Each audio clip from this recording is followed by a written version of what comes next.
So, hello everybody. This is our think tank meeting for April the 22nd, 2022. If you want to say hello in the chat line, please do so and say where you're from. And I love this picture of the frog. He'd got a most beautiful smile. And I think it's very appropriate that we're making progress. So keep smiling, okay?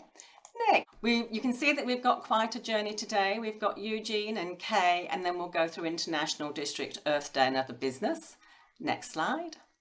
And so first of all, we do our acknowledgement of country. So we acknowledge the traditional owners of the lands on all the places that we meet from today and pay our respects to their elders past, present and emerging. And this month we're celebrating Senator Malandini McCarthy from Northern Territory. She was the second Indigenous woman to go in the Senate in 2016, and she was a former ABC and SBS journalist, which I thought was quite interesting. Have you seen her before? I've not seen her on TV. You have, Rosalie? That's good. Anyway, so I just thought you'd be interested to just be aware of these Aboriginal women that we have in Parliament. Thank you, Jane. Just to refresh for those that haven't been before, Zonta Says Now is all about breaking this chain of events. Imagine a steam train from the 1850s, at about the time when emissions were building up in the atmosphere. The increased greenhouse gas emissions from those days have accumulated, which is causing global warming, which is triggering intense weather events. These events, the floods and droughts and bushfires and storms, are triggering immense social disruption. And this social disruption is magnifying any existing inequalities, including gender equality. Thanks, Jane. So, Zonta Says Now is creating a gender equal, sustainable world by educating girls, advocating for women's rights and inspiring more female leaders. We have 3 tools: our website, our think tank, and our framework for action.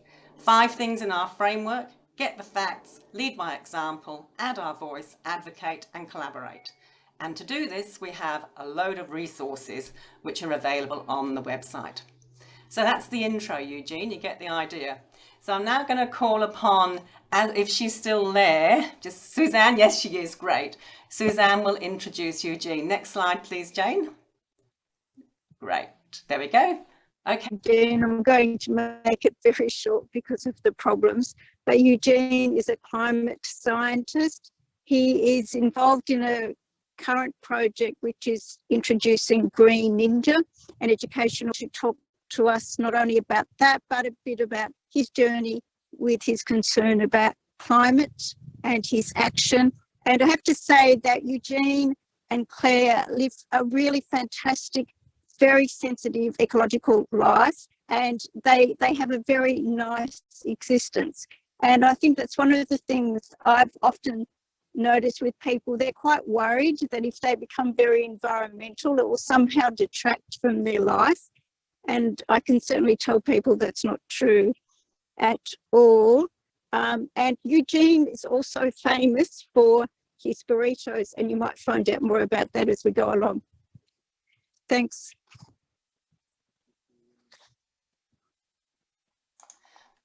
Okay, over to you, Eugene. I think if you stop sharing, Jane, I think, Eugene, you'll be able to share your screen. Great, thank you so much. And thanks for the lovely introduction, Sue. I appreciate that a lot.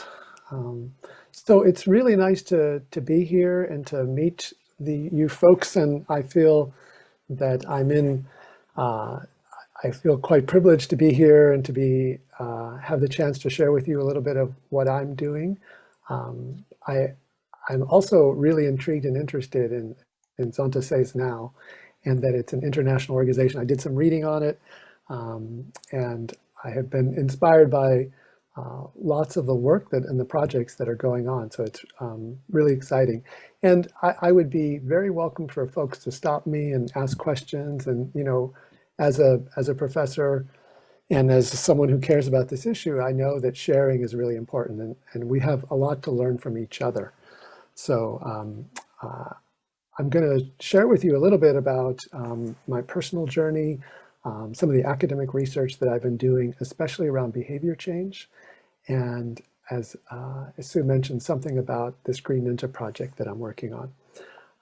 And so, yes, I am a professor, I'm a doctor in atmospheric science, and sometimes I'm called Dr. Burrito. And I know that burritos aren't as common in Australia, having lived in Australia 5 years myself. And sometimes my wife would say, you know, that Australians may not know what that tinfoil thing looks like, but there's a wonderful thing inside there. I'll share a little bit more about that as we go. But I started my education career at California State University, Northridge. That's near Los Angeles. And here's a little bit about my journey. I got a degree in physics. I got my PhD at UC Davis, that's near San Francisco. I went to NASA in Maryland, and I was a postdoc there working on ozone depletion. And that ultimately led me to Australia because I worked in Monash University in the Cooperative Research Center for Southern Hemisphere Meteorology. And so I worked there for about 5 years studying ozone depletion and then climate change. I met my lovely wife in Australia, and we eventually returned to the San Francisco Bay Area where I work at San Jose State University. I've been there for 20 years. So my research has been in studying the Earth and studying the Earth's climate. And even though we studied ozone depletion, and there's some really interesting science there, we kind of thought, oh, we figured it out. And policymakers had taken action to reduce ozone depleting chemicals. And so most of the atmospheric scientists I knew, we turned our attention to climate change. You might have seen this before. You kind of described it already, Carol did. This is another nice kind of single slide description of climate science. It's warming, it's us, we're sure it's bad, we can fix it. And I've seen people give talks using this kind of template or this framework. And I'll use this a little bit too in what kind of it follows that my journey as well. It is warming. We know the temperatures are going up. And I'm showing this because for about a decade, I studied these wiggles, these ups and downs in temperature, which are fascinating and interesting and have to do with volcanic eruptions in the sun, in oceans. And it's complicated, but for the general public, it's warming, and not just in temperature, but the amount of ice. And we've seen nice pictures like this of 80 years ago or 100 years ago, and then the dramatic declines in the amount of ice. Here's in northern Alaska a giant glacier in 1922, and then today. Although what I find remarkable about this picture is that this little iceberg survived despite 90 years of warming. But of course, that's just a little bit of humor. That's not the same iceberg. But satellite images of the polar ice cap have changed a lot in our lifetime. And it's, as a scientist, it's really interesting to see how the atmosphere and the oceans respond to that. But as you mentioned in the intro, we're seeing more fires, we're seeing more severe weather. And I'm sure they do this in Australia too. Every year they talk about the weather extremes and how much money it costs the country. And just as a trend over time, the number of billion-dollar weather and climate disasters each year is steadily increasing as we move here from the 1980s into more recent time. So yes, it's warming, it's bad, and one question folks ask me sometimes is, how do we know what's causing the recent changes? And if folks want to chat about that after, I have some slides that kind of discuss that. But one thing that I look at is the science-based evidence from the Intergovernmental Panel on Climate Change. And there's 6, I want to just share that the 6th assessment report is coming out. It's 2/3 out, these different working groups have come out. And so if you really want to kind of dig into the science or the impacts or the mitigation, I think the mitigation report hasn't come out yet, but the scientific evidence and the impacts, those 2 reports have come out already. It takes 6 or 7 years for scientists around the world to create this gigantic report, heavily peer-reviewed, publicly open, so anyone can ask comments. So it's a great resource for all of us. But one of the things we learned in reports like that is that the sun is important, that volcanic eruptions are important, But those importances today are dwarfed by carbon dioxide and other greenhouse gases. And that's the kind of primary driver of most of the warming. Probably 80% of the warming today is caused by greenhouse gases in the atmosphere. So when we think about solutions, we think, oh, what can we do to reduce carbon emissions? And you're very aware, I'm sure, of the predictions of what's going to happen in the next 50 to 100 years. And these projections that come from climate models, which is the work that I did when I first got into this topic, show us a dramatic increase in temperature. And even though only at 1 or 2 degrees, most of us can't tell the difference in 1 or 2 degrees. When we look at a global average temperature change of 1 or 2, it's a big deal. And our goal as sensible humans, which I think we are, is to get onto this green track, this stabilization, where the temperature kind of peaks at 2050, somewhere below 2 degrees C, and some folks would argue 1.5 degrees C is even better. And then we kind of stabilize, or maybe the temperature starts to go down. And the United Nations and other groups have said, yes, this is what we need to do. So I spent about a decade analyzing climate models, looking at observations, but to be honest, kind of getting depressed by this, because we're not making much progress from the business as usual. This red line here, that's our current trajectory right now. So the question is, like, how do we get on that? How do we get on the green line? Like, what do we have to do to get there? So that was for me a kind of a turning point in thinking, oh, I want my science to be actually more focused on solutions. So I'm going to share with you a little bit of research that I've been doing and other folks around the area of education. And I was introduced to this from the 1992 UN Framework Convention on Climate Change, which said that education is an essential element for mounting an adequate global response to climate change. And so, they're saying education's important.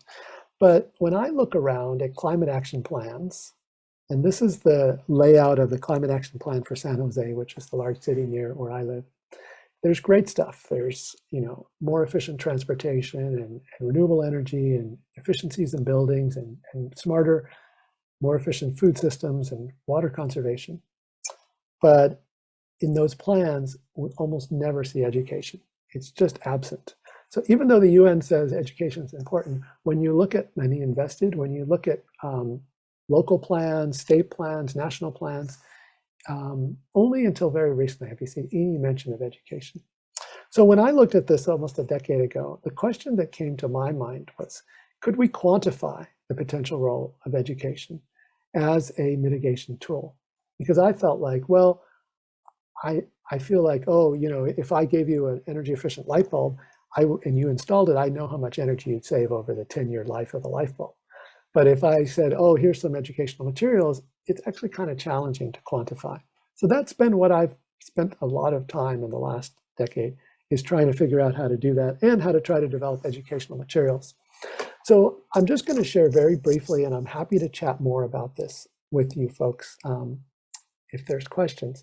But being at a university, it's a great laboratory for trying educational interventions, and bless the students who endure those when we try something new. So we were trying lots of different models of how to engage students. Our goal was to ultimately really make this educational experience impactful for students. So we thought that eventually we had kind of got onto something that was having an impact. And so we studied students who had taken this special class. We designed this special one-year course on climate change for general education students. We took a 5 years of the students, it was 500 students, and we surveyed them many years after they had at least 5 years after they had graduated from San Jose State. And the class was interesting because it wasn't just science. There was science, and then there was policy, and there was communication. And so it was a hybrid type of course.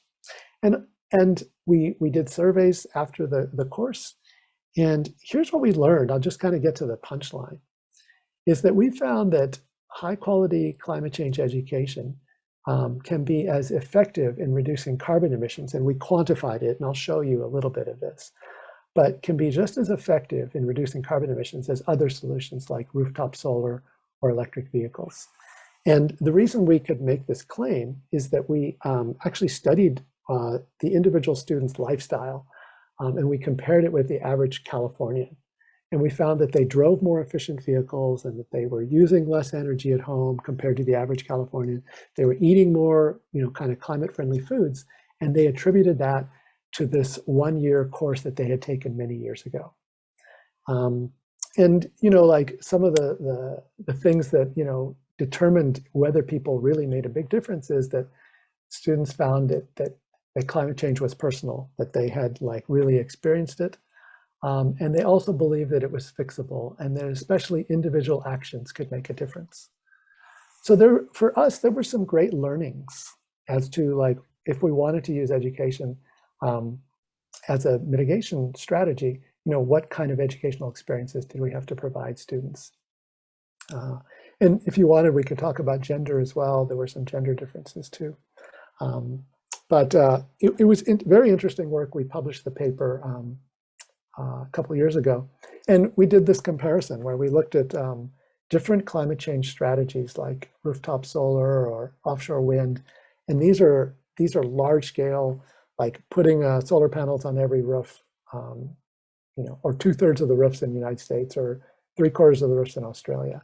So large scale solutions. And what we found is that if we scaled education appropriately, we could also have similar impacts. And I will share that lots of folks have appreciated this type of work because lots of folks have worked in education and know it's impactful, but we were able to quantify it with actual numbers. And we published this in a science journal, not in an education journal. I also thought I would share with you that, what was special about the course, or what did we get out of this? And there were kind of 4 key components. And the reason I'm sharing this is that it can help us when we communicate to other people, when we interact with folks, that establishing a personal connection to climate change is meaningful. Helping people understand what they can do to fix the problem. And even more importantly, we found giving people the experience of actually doing it, not just intellectually understanding, but actually doing something.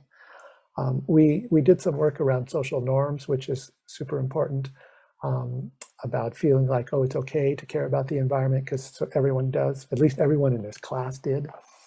And then finally, empathy for the environment, which is more around the heart and around like caring for plants or animals or people or justice.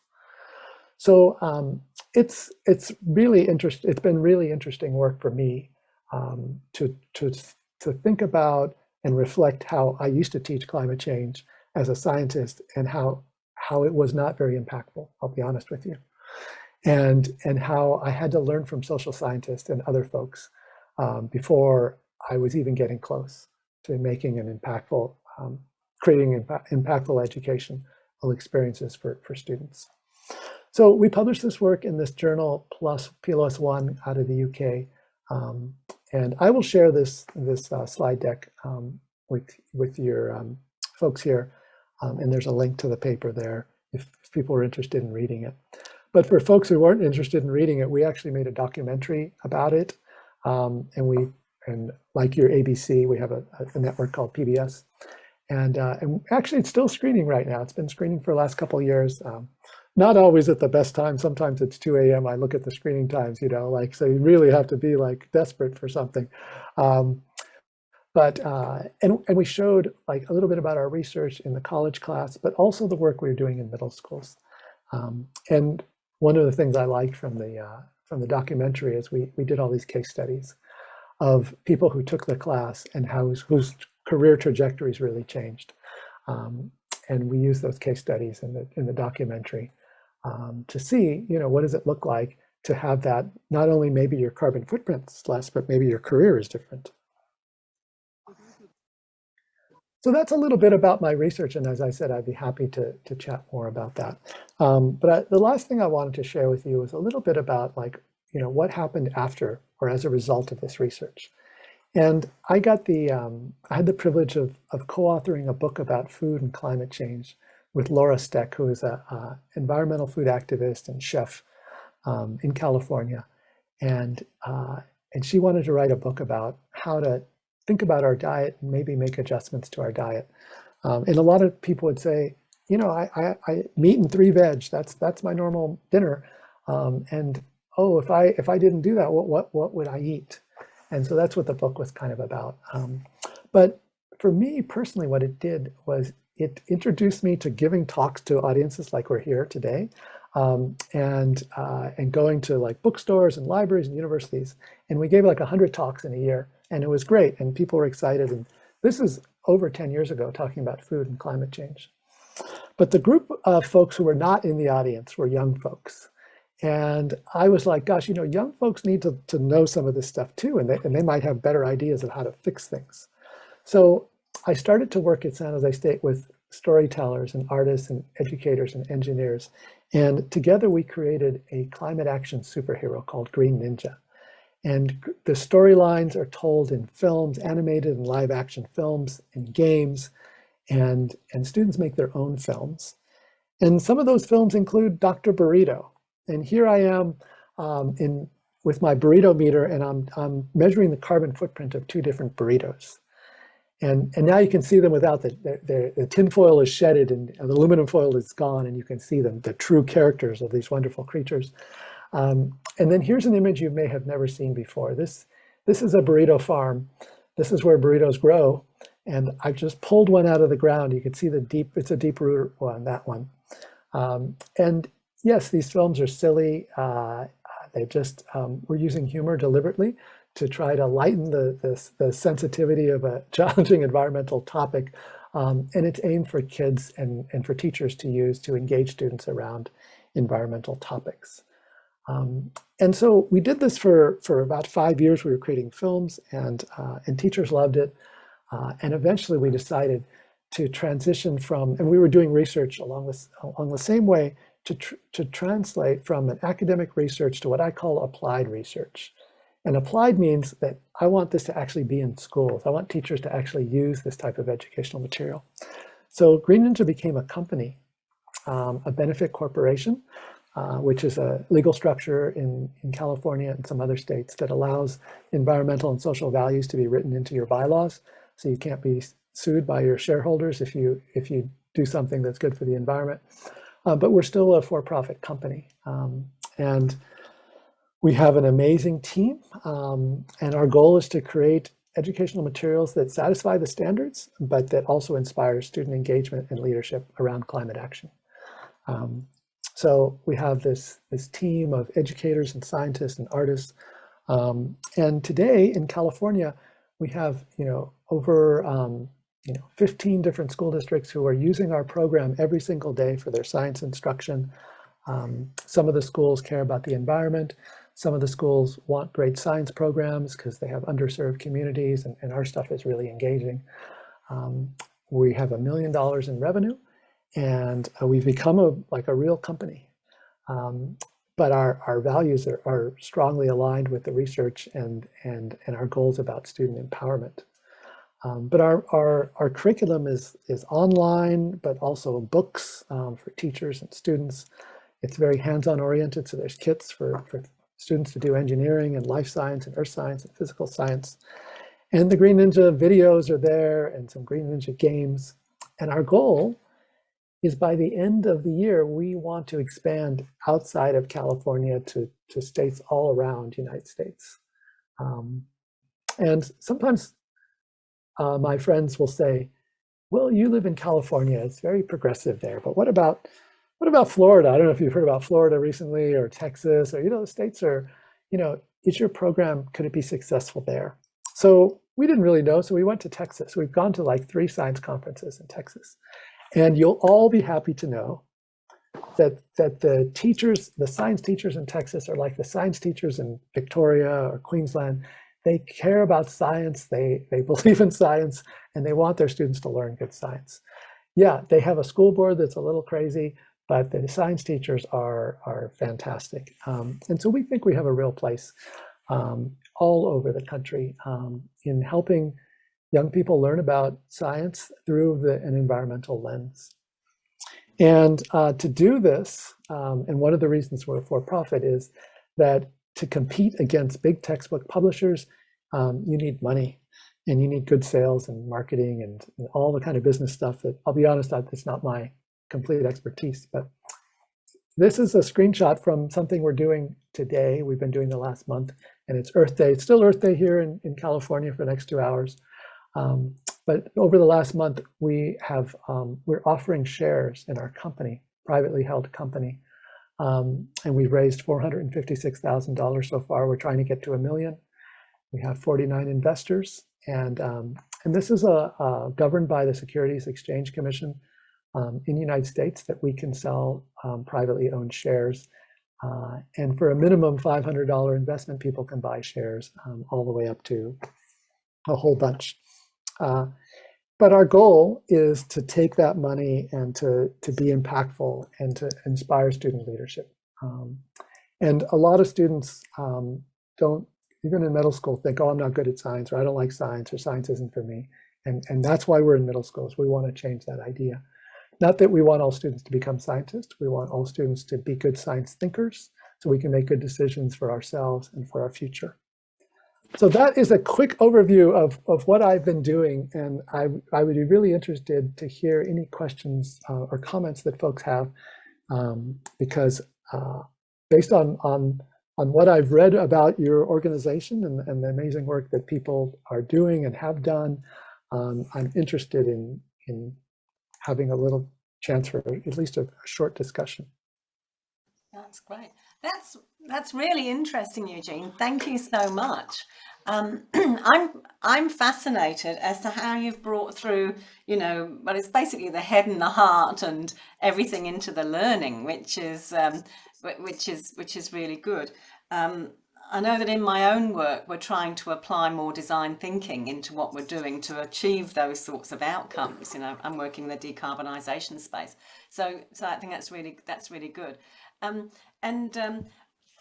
When you're actually teaching these elements, when you were doing you had your units which you used, your modules that you used at university, and then you're doing things in the schools, how deep do you have to go to get to tick the boxes with the personal connection, empowerment, social norms, and empathy? Can you just touch on it, or do you have to drill deep? It's a good question. And the human brains are complicated, and learning is a complicated process. I think that the notion in a traditional science class was, oh, people really need to know the science well to be successful in whatever kind of intervention you're designing. And certainly we want people to understand science, but I think the empathy and the heartbeat, the social norms, those can be achieved in other ways, through film, through other going outside, outdoor education. Now we did, having said all that, there's something called dosage, like how long do you have to do it? Like how long does this experience need to be? We haven't been able to quantify that, to be honest, but we found that, at least in our own experience, this is more anecdotal, that a 1 or 2 week intervention is not as impactful as a 1 year or multiple years. Right. And I think there's some science ed literature to support that. So having said that, I still think that 1 week outdoors in nature can be extremely impactful, especially if we can tie it back to what's happening in our family's life and in the life in our school. So it's I can't say anything with any authority there about like how deep do you have to go, other than what I've learned is try and then measure as you go. Yeah. And so that was my big awakening, is when I surveyed my students at the end of my semester and asked them what do they get from the class, I was just shocked at all my plans were not being achieved in the way I'd hoped. And so, you know, trying to measure seemed to be really important for me. I think Eugene, and Tyrrell, yes. as a retired head of mathematics, I was thrilled with your quantification of your results. Absolutely wonderful. You obviously worked for 5 years with university students, correct? And then you took it into the schools. What was the age of the children that you were then working with, where you were wanting to impact that change in the education system? Yeah, they're grades 6 through 8. So Right. our middle grades, 11 through 14. And we chose that in the United States in elementary, they really don't teach much science. So even if you had a science program, you won't get much time. 1 hour a week, you know, might be. I've talked to principals who were proud for 1 hour a week of science. They were like, "Oh, we're doing great." So, but in middle school, they actually teach science 1 hour a day, or 45 minutes. So that's why we went into middle school. We thought it was the earliest age there would be reliable amount of science content. And the results that you then, and then you surveyed those students, and there was quite an impact and change. Yeah, although we haven't, that is less rigorous publications. Yeah. But we have seen changes in students' homes in terms of energy use. Certainly see the attitudes, you definitely see that. The question is, do you see the behavior change, and can students lead change in their own community and homes? We've seen it with home energy. We've done some work with transportation, and we developed a phone app that a parent could have, and their child could be monitoring the hard accelerations and hard brakes and speed of the parents driving, as a way of oh, can we coach our family to drive more efficiently? So those are some of the kind of, and there's all this privacy issues and whether parents want their kids monitoring their driving. But we do it under the kind of framework of, oh, we're learning with data, and we're measuring things that matter, and we're curious, and we're not shaming, we're curious. And those are some of the things we've been looking at. My final really quick question, we've got hand, head and heart, and at the bottom you've got social norms. What's the icon underneath that representing, please? Well, that's a good question. Those are three things all going in the same direction. And, you know, the social norms, if you look at, there's some really good energy efficiency work around, it's called community-based social marketing. And it's a strategy that people use that, you know, if you say, oh, your neighbors are doing this, you're more likely to follow along with that. You know, as a society, we like to follow. So so those three lines were all following in the same path. But it's hard to find a good icon for that. Thank you. Rosalie, I think you had a question. I did. I was just going to comment that you can certainly start the education, the sort of thing that you're doing at a very young age. My grandson goes to kinder, and 25% of his time is spent outdoors in a bush kinder, where they're looking at that, which is fabulous. But my other question was, do you have plans to expand your program, particularly to primary schools, internationally or globally? Because I'm sure that we've got lots of teachers here who'd be very willing to implement the sorts of things that you're doing, and give our politicians a little bit of a kick along. Yeah, so thanks for the question, Rosalie. Yes, we just started a K-5 program, and that, you know, actually the characters and the films that really lend themselves especially well to the elementary grades. And, you know, last time I was in Australia, which was pre-pandemic, I did go visit a whole bunch of schools to just try to learn something a little bit more about the Australian education system. I met some great folks. And so we would like to Australia would be a good place. Mexico is another place we're looking at. You know, it takes some learning, takes some time and some effort. We want to make sure that we understand how the system works. But it is on our, that's part of our plan, is to work or partner with some other educators here, and together, you know, create some types of learning experiences that could be impactful. Thank you.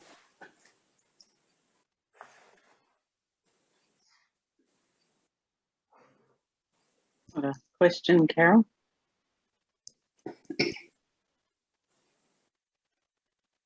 All yours, Jenny. Oh, thanks. I'd just like to say I was late joining the meeting because my electric bike ran out of power Oh. coming home from the city. So I'm hot and fit. However, I loved your presentation, Eugene. Thanks for that. I think we do need to be the change that we want to see. But my question is, you know, we hear in Australia about a lot of myths and lies and, you know, all the anti-climate change, all the skeptics out there. How do you deal with that? Yeah, good question. You know, in the science classroom, you know, we talk about critical thinking skills, and we try to navigate that and in a reasonable way, where we say, well, you know, ultimately we want students to try to figure things out on their own, although that's, you know, at certain ages it's not completely, you know, you're going to have to trust us. You're going to trust the person from CSIRO, or you're going to trust someone who's just, you know, like has a Facebook post. But you know, the way that it hasn't impacted us too dramatically in the school environment, in science classrooms, thankfully. What we have tried to do is to help teachers feel more comfortable and confident about how to talk to an angry parent, how to talk to an administrator who's cautious, how to have those difficult conversations. And that is a real, like, that takes a little bit of thinking and planning ahead of time. And I think more to your kind of general question is, like, how do we have those conversations, like, ourselves with could be a policymaker, or it could be a neighbor, or even a family member. And that's not easy, right? To confront those things. And in the United States too, we have those challenges. So do I have any great advice on how to have those, on how to deal with that? Some of the social scientists say that the folks who are really, like, dismissive and like, no, you know, that maybe you're never going to change their mind, and not invest too much energy in them. But they could be your MP or something, you know, I mean, then, you know, the one thing that I try to do, and I hear myself saying it a lot, is trying to frame it around clean and healthy water and air. So everyone wants clean and healthy water and air. Even the word pristine, those at least in the United States, poll really well with Republicans, with more conservative folks. Even Donald Trump said clean and pristine water and air, you know. So and try to find some common ground around air pollution, you know, I think is an option. Thank you.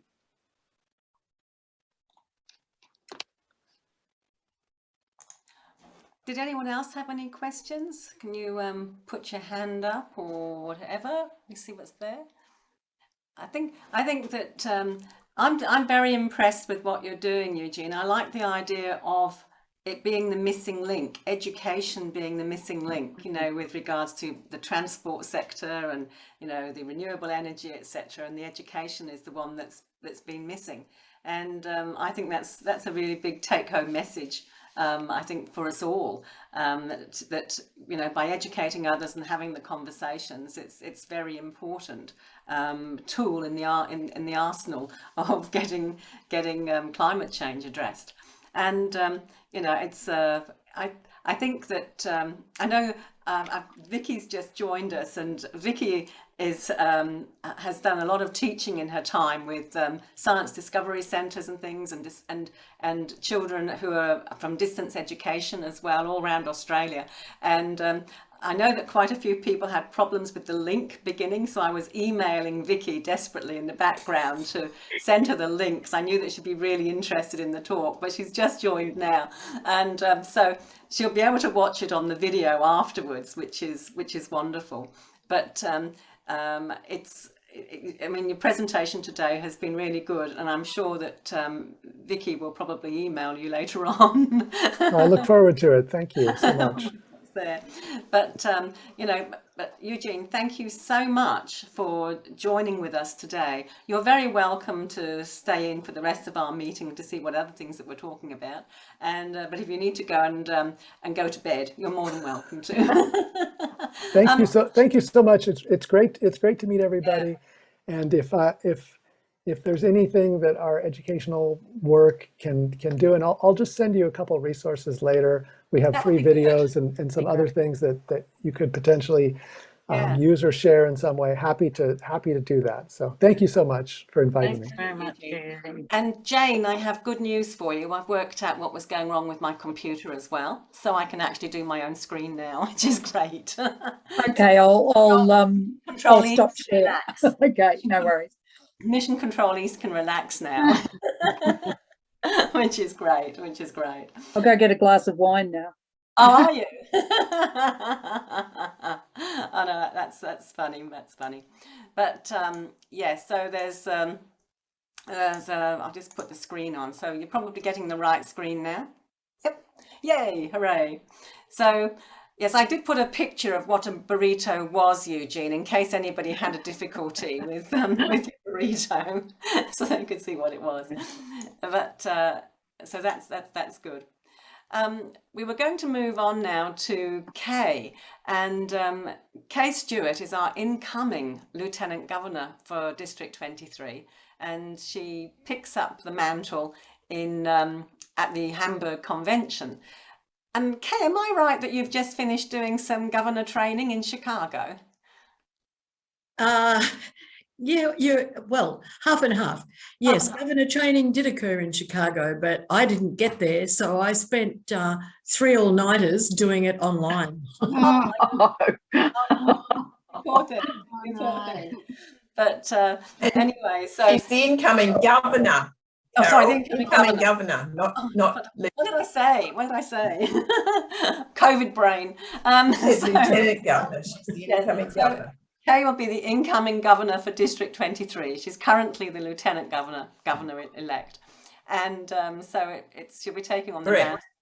And I love Kay's avatar, which you will see there on the screen, and her background is in Carol, before you go on, I'd just like to explain that avatar was drawn for me by one of my PhD students.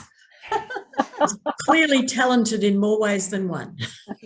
And I thought there was a lovely link here, because Eugene had been at Monash University. Yes. You were at Monash, and I thought, my goodness, we've got, you know, the Monash Alliance here, which is wonderful. So anyway, Kay, I'll stop the share. Did you have a PowerPoint that you were going to share, Kay, or? No, I'm just going to talk. Okay, that's fine. And you'll forgive me if I look down, because I have, from my academic career, I'm used to talking in 10-minute or 50-minute grabs. And so I've tried to be disciplined into the 10 to 15 minutes, you'll be pleased to hear. So I will be looking at my notes from time to time. Thank you very much, Carol, for the opportunity to introduce myself. And thank you, Eugene, for your inspiring talk. I'm desperate to go to the burrito farm. When Carol first approached me to speak today, my reaction was that in the context of the think tank, my story is not really one of a climate change activist. Although these days I do spend quite some time rearranging the bins to make sure the recycling's in the right place, amongst several other personal efforts, I must say. And I was pleased to hear Eugene say that all of that is helpful. As Zontians, pardon me, as Zontians, we sometimes have to remind ourselves that we're all volunteers. We have other priorities in our lives, and for many of us, that would be family first, then work, and then Zonta. So I've chosen to tell you about myself under these three somewhat overlapping headings. I was born in Cairns, North Queensland, but grew up in Brisbane, where I was fortunate to live in a 3-generation household with my maternal grandmother. As an only child, this meant that I was not excluded from adult dinner conversations. I was influenced by many strong women in my family, not least my mother. As well as going back to work when I was in high school, she cared for her mother and then her husband after they each experienced strokes. She travelled long distances to work each day while caring for my dad, with some help from me and some amazing friendly neighbours. Karma allowed me to later care for her at home. She lived with my husband Peter and me from the age of 80 until she died at 99. My father was an accountant and a strong believer that everyone can do maths. He often used to stop me in the corridor and test my times tables. He was a strong advocate of education for girls as well as boys. This led to my attending a private girls' school with the same ethos. We were strenuously encouraged to do maths and sciences. I never felt the discrimination in regards to those subjects that was experienced by many other girls. As a result, at a time when most girls were expected to work in a bank or become a teacher or a nurse with minimal qualifications, I had the opportunity to attend university. Like many of my generation, I was the first in my family to do so and to become a pharmacist. I met my husband Peter at university. Many of you have met him, and we've been happily married for 52 years. We have 2 daughters. The older one lives in Adelaide with her husband and 3 daughters. And when her girls were little, the family lived in Melbourne. So my caring role kicked into place again. The younger one lives at the Gold Coast with her husband and 2 sons. COVID lockdowns have been tough on our family life, as many of you would appreciate. Peter and I enjoy good food and wine, regular visits to the theatre. Thank goodness that's back on the agenda. And travel both in Australia and internationally. Looking forward to our convention in Hamburg. My career in pharmacy turned out quite differently from my expectation of working in community pharmacy. When our daughters were at primary school, I had the opportunity to undertake a PhD at the University of Queensland, which later led to an academic appointment at Monash University. I held that position for 20 years and still have an ongoing relationship with the faculty. Although our faculty comprised more males than females, Monash was, and still is, committed to striving for gender balance. I thoroughly enjoyed my traditional activities, teaching and research. An unexpected bonus was the chance to spend time with committed young people, both undergraduates and particularly postgraduates. I am definitely not the older person who laments the youth of today. This opinion has been reinforced over the years by involvement with the Zonta international education programs, especially young women in public affairs. What an inspiration those girls are. While at Monash, my friendships were enriched by people from a wide range of ethnicities and religions. I often think that people who profess distrust of those who are not like them, I feel that they have not got to know any of these people as individuals. One of my pharmacy mentors, Alistair Lloyd AO, was Registrar of the Pharmacy Board of Victoria and CEO of the Pharmaceutical Society. While that is a stellar achievement from a professional point of view, he was even more inspiring because of the work he and his wife Shirley did They fostered more than 70 babies, many with disabilities, 2 of whom they adopted, as well as raising 3 children of their own. They were involved in fostering for over 50 years. I joined Zonta in 1971. It happened because I was in the right place at the right time. I came to the attention of the Zonta International representative who was chartering the Zonta Club of Brisbane because I was president of the Women Pharmacists Association at the time. In those days, membership was strictly by invitation and the organiser was seeking women at the top of their various fields. That was certainly not me. I was just lucky. At the first meeting of the fledgling club, the prospective members were invited to introduce ourselves to the group. Many of us were keen to sound worthy of being a Zontian. I remember feeling totally inadequate. Lenine Ford, who later became the president of Zonta International and then the governor of Queensland and the recipient of an AC, made a deep impression on me when she identified herself in her first sentence as mother of 5, when the rest of us are trying to sound so important. Her caring attitude and empathetic people skills remained through all of her later high-profile positions. Lenine was an important mentor for me in Zonta, and I feel proud to count her as a friend. I was motivated to join Zonta by feeling that I had been very privileged to have always had a loving family, a roof over my head, food on the table, and a good education. I felt a desire, perhaps an obligation, to give something back to society. The fact that I could do this not only locally, but also globally through Zonta's partnership with the UN, I found compelling. Even if my efforts were a drop in the bucket, I was excited by the prospect of being able to feel that I could make a contribution. I was also inspired by Zonta's commitment to supporting women and girls with potential through its international education programs, which also involve clubs at the local level. I have a particular connection to the Young Women in Public Affairs Award, having served on the Zonta International Committee and having been privileged to read applications from girls around the world. Over the years, my ability to contribute to Zonta has waxed and waned. That's life. Through all the ups and downs, I have been supported with understanding by members of all 3 clubs that I have been involved with. Service, advocacy, and fellowship are strong reasons for being a Zontian. Recently, as part of governance training, I was asked to share my motto for life. Quite an ask if you haven't really thought about it. I could not look further than the golden rule: treat others as you would wish to be treated.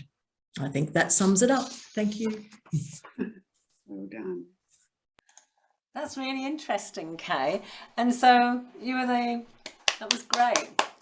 Thank you. That's so interesting. So you were the head of the Women's Pharmacy Guild in 1970s. Well, yeah, funny story about that, because it was an organisation of women pharmacists, and I actually disbanded it because I'm not sure when it started, but it had been around for a while.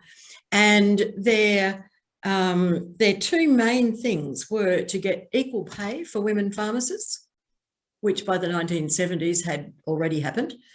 And secondly, to provide access to continuing education for pharmacists, because that wasn't happening. But by the time I came on board as president, the Pharmaceutical Society was doing that in a much better way, because they were covering all pharmacists. And secondly, they were a larger organisation. So as I said, just in the right place at the right time, because I wasn't president for very long. That's brilliant. Well, that's to our benefit. That's wonderful, Kay. Thank you. That's really good. That's really good. Did anyone have any other questions they would like to ask Kay? Please take yourself off mute and shout out. No? That's okay. Oh, Catherine's got a hand up.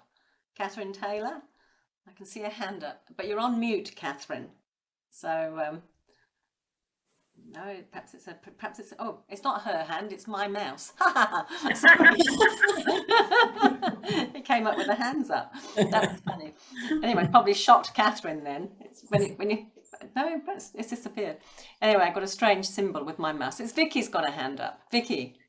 I only wanted to add on to what we said at our workshop recently to congratulate Kay on 50 years of being a Zonta member. I think that is amazing, just amazing. And she says might wax and wane, but that's a pretty good record there.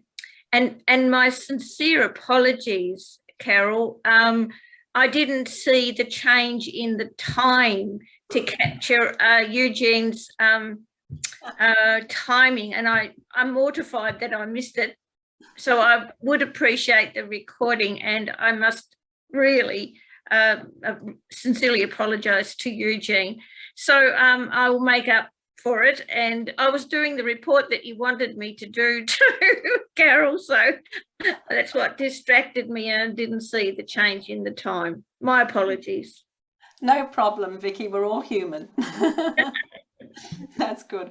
But that's great. Thank you so much, Kay, for sharing that, your story today. That's been very illuminating.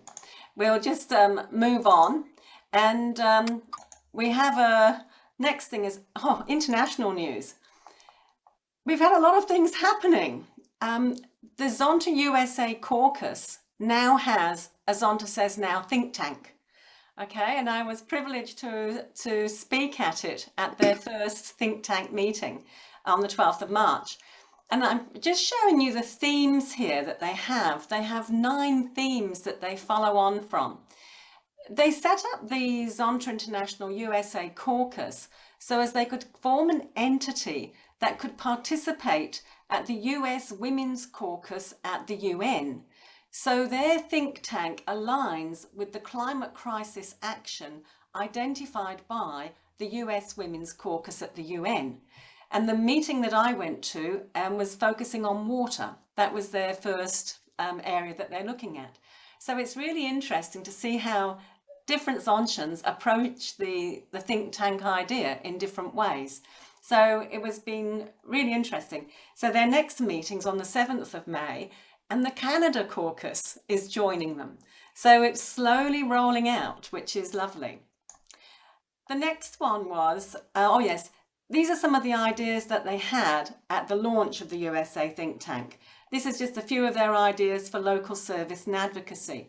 You know, a panel of women in the environmental natural resource management field to discuss the status of your community, state or county, just bringing it local. Launch and sponsor a scholarship for women, sounds familiar. Invite a panel of local political and business leaders. Progressive water-wise garden lunch, because this was all about water for their theme. Where your water comes from, you know, how solid is your supply? How resilient is it? Local, I mean, I just thought it was really interesting the way that they're structuring their particular think tanks to go in these different directions. Anyway, the next one was on the 15th of March, where we had the non-government organisation Commission for the Status of Women New York's 50th anniversary global webinar. And we presented Zonta Says Now at that. And this was a combination of myself, there was Bobby Cardillo, Julie Trone and Jane Austen from USA. And also Eric Alavia from India, from Mumbai, from District 25. So we did a joint presentation, and during the CSW, they have about 27,000 attendees. They weren't all on our talk. We had about 80. From 142 countries, 5,000 organisations, and over 700 events. Anyway, as a result of that presentation, there were quite a few Zontians at it, joining in on that presentation. So the word of Zonta Says Now was going a little bit further. Anyway, I was then asked to speak at the District 5 combined workshops. And District 5 is Ohio, Kentucky and West Virginia. So it was like having Area 1 and 4 combined workshop, but only it was all the workshops in their district had their online workshop together. And I did a joint presentation with Angela Brockman. And Angela Brockman had joined our think tank meetings at 2 o'clock in the morning one day. Do you remember she was in a blanket and it was an ungodly hour?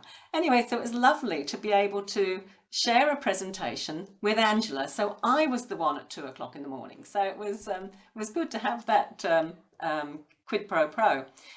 But what was interesting is that their big thing has been tornadoes. And so they've been helping one of their local towns that got struck with the tornadoes in Kentucky. And they've been doing quite a bit of work with the communities there. So it just shows we have different problems. Anyway, the next one has been the working group for the Hamburg workshops. Zonta Says Now is doing 2 workshops. It'll be the same workshop repeated. And for that, we're doing the team. We've got Eric from India, we've got myself, and we've got a few from the USA caucus. And we're trying to involve different people on different tables and groups as we work our way through. But be aware that for Hamburg, there's this new app called Hoover. And the app is for the convention only, and it's really getting a lot of use. So you can see there's 753 comments on today, this morning, different attendees sort of talking about where they're at, different messages, and you have a leaderboard of people participating in the app. So it's really generating interest in what's happening at convention. So if you've not been on it, have a little look. Oh yes, the friendships made through Zonta Says Now has had an extra plus, because you know how we were having problems with proxies for our clubs? Well, I was able to hook into the Zonta Says Now network, and I think most of our clubs are now covered for proxies through different clubs we've got to know through the Zonta Says Now network, which is an unexpected outcome, which I think is fantastic. The other thing is we've got a separate group, a planning group, for how we can roll Zonta Says Now out across the Zonta International world. And this one is normal suspects, 25, 23 USA caucus, but also District 27. And Karen Lang had actually been, had heard about Zonta Says Now at the CSW event we did. So she was on the chat line from that event and got in contact with me afterwards by email. And she's a public relations person in Germany, and she's very, very good. And so we're using her expertise to figure out how we can roll out Zonta Says Now to the global world. And I'm just pointing out here that Zonta International has its own app now. And so you can use the app. It's got all these different elements with how you can access the website, as well as form little groups on that app. So we've been playing with that app to see how we can use it through the work that we've been doing with these various groups. So that was the international news. Now I'll just go on to the district. I'm going to ask Kay to tell us about the board meeting that you had in Bendigo. Thank you, Carol. First of all, some highlights of the experience. Well, you can see some there on the screen, and that's my husband sitting next to Sandra. This was the first time that most of the board had been able to meet in person. We did have a smaller meeting earlier in the biennium. Our Governor Sandra chose Bendigo so that we would have an opportunity to thank some of the people who were involved in the organisation of the conference that didn't happen last year but became an online event. So what we did was the board stayed and met at the hotel that had been booked for the conference, and we entertained several members of the Zonta Club of Bendigo at dinner. We relished the opportunity to be together and to get to know each other better in a social setting. There were lots of laughs. And may I say that the 2 ladies pictured next to the Elvis sign had a close encounter with Priscilla Presley at a coffee shop. probably what I'm supposed to be talking about actually is the business that we did. So here's the summary. Some of these items you may already be aware of. Sadly, we had the news that the Zonta Club of Swan Hills has decided to disband. The Zonta Club of Melton will move to Area 1 at the start of this coming biennium, and the Zonta Club of Geelong in the following biennium. This will give a more balanced load of clubs for the two Victorian area directors. Guidelines for archiving will soon be available on the District 23 website. $1,000 was donated from the board to Ukrainian Zontians through District 27. And I know a lot of clubs have done that individually as well. Carol just mentioned proxies for clubs not able to send a delegate to convention. Some of those, of course, will go to clubs within District 23. And we've also got some others through District 27, which is the district of our international representative, Florence Fisher-Herber. The Women Taking Climate Change Action Award that was organised by the Zonta Club Melbourne on Yarra was very successful last year and attracted applications from right across the district. The board agreed that that this project should be continued, and the Zonta Club of Melbourne on Yarra requested that perhaps other clubs could be advised about it and asked if they were willing to donate to make the award worthwhile. If successful, and I'm sure it will be, it's very likely that this project will be put to the conference next year as a potential district project. A district meeting will be held by Zoom on the afternoon of the 28th of May. This is not an official meeting in terms of business, but it will be an opportunity for everyone to meet the incoming district board and the district officers. So there'll be more information coming out about the time and the Zoom link for that quite soon. Thank you. Lovely. Thanks, Kay. That's great. We'll move on to the area workshops. Jane, do you want to tell us about the combined one with areas 1 and 4? I'd love to, and I'd love to just quickly share something, because I'm sure it will make a few people laugh, that Mission Control West and East finally got together in the same place at the Area 1 and 4 meeting. So first time we'd seen each other in person for about 3 years, I think, yeah. Carol, wasn't it? So yeah, so that was a little bit of fun, and it was lovely to see Carol, but also to see quite a large percentage of the district board at that area meeting.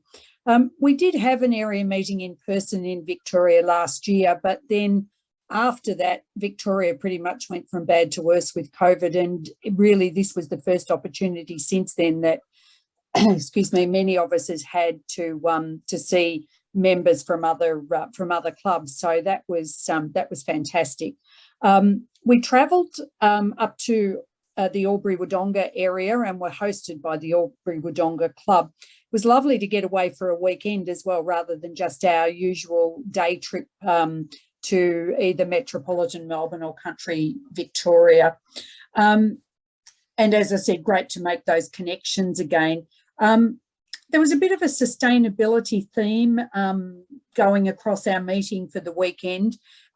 Those of us that attended the workshop on sustainable gift wrapping, I think was, we all had the best time, but it also actually made us think about a new way of doing things. And incidentally, that PowerPoint has been shared to all attendees. So if anyone in Victoria that didn't go to the meeting wants to see that, I'm sure they'll know someone in their club that will have a copy of it.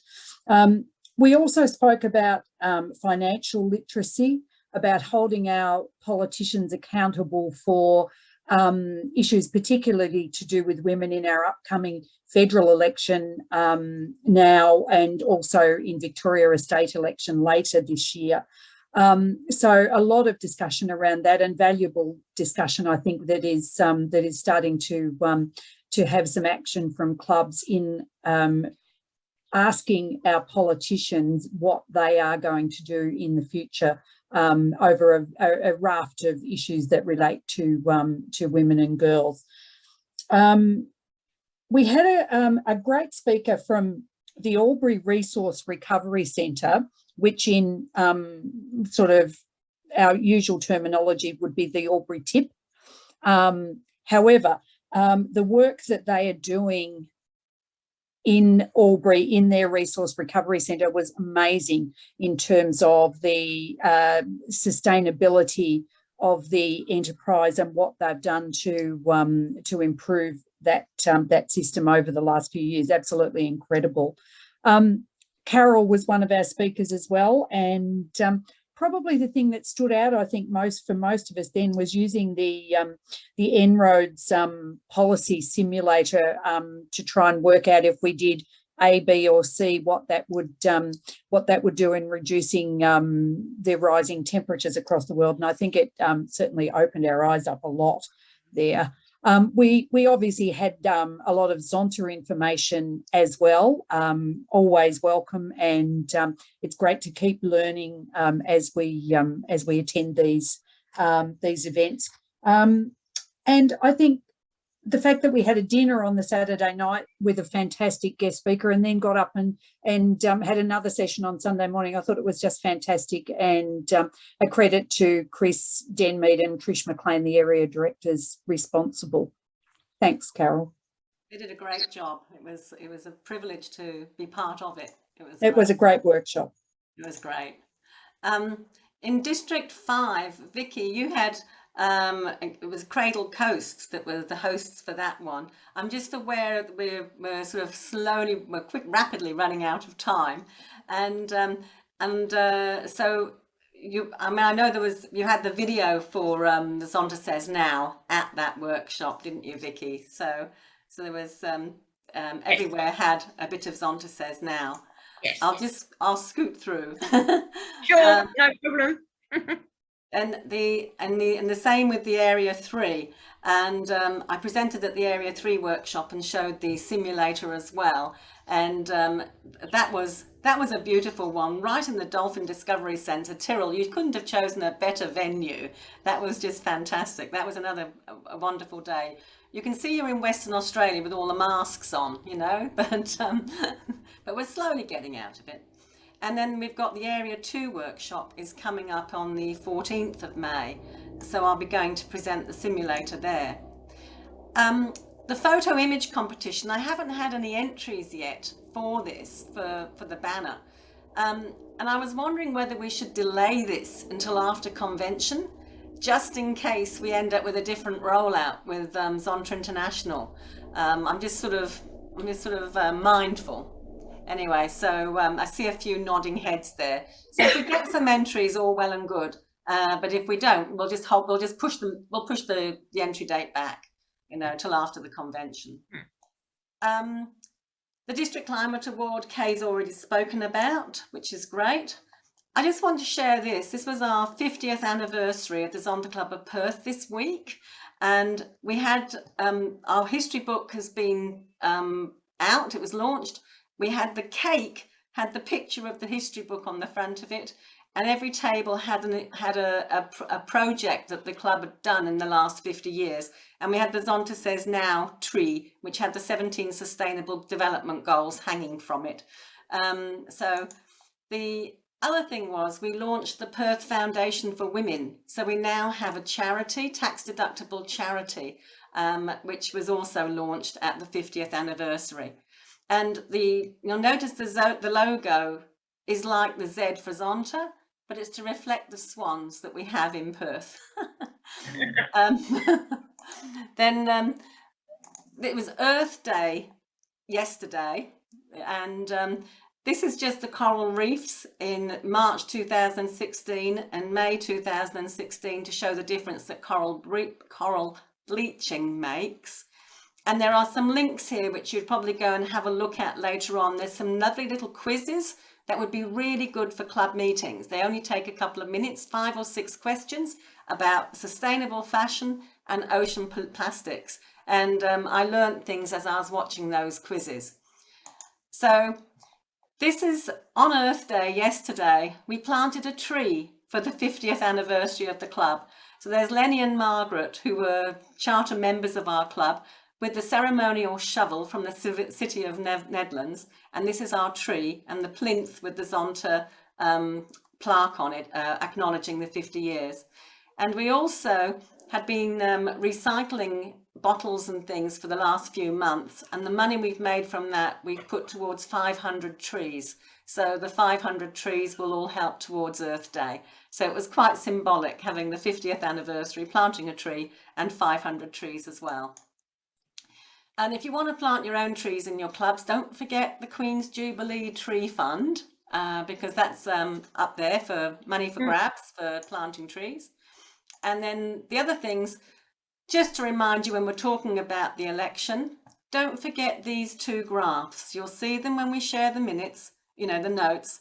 But climate action in Australia, we rank 59 out of 64 countries. We score 0 for climate policy. We've got no orange on the end of our line here, and we've gone down 5 places since 2020.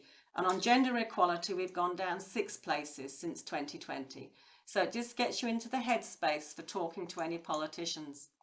And remember that we are non-partisan and political, okay? So we advocate, we raise awareness, we write to legislature, we take action.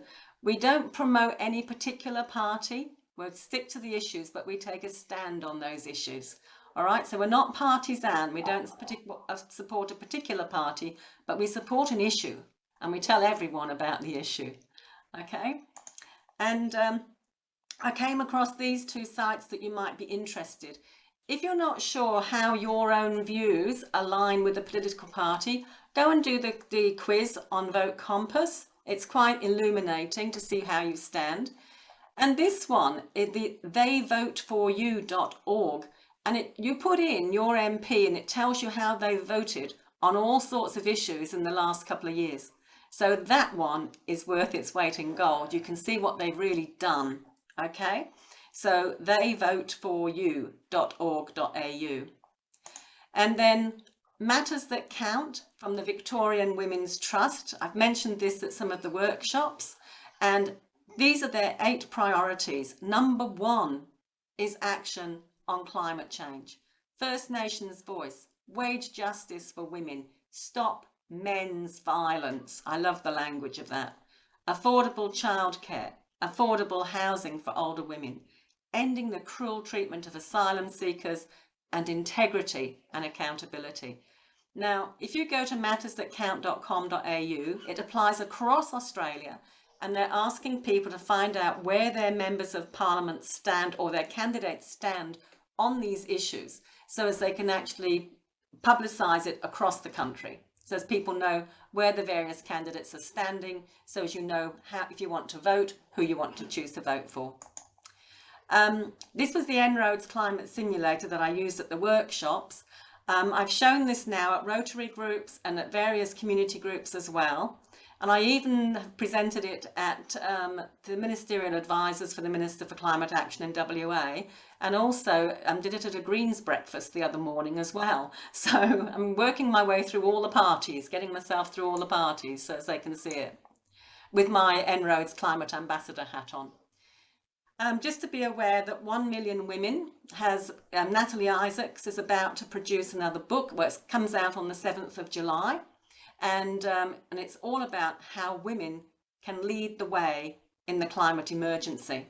And they've got these social media banners that you can download and use on your own social media lines, you know. So the 1M is 1 Million Women. I'm voting for climate passion, you know. So there's some quite cool things there. And so I think that's the main issues. The next meeting I've booked in for the Saturday, the 11th of June.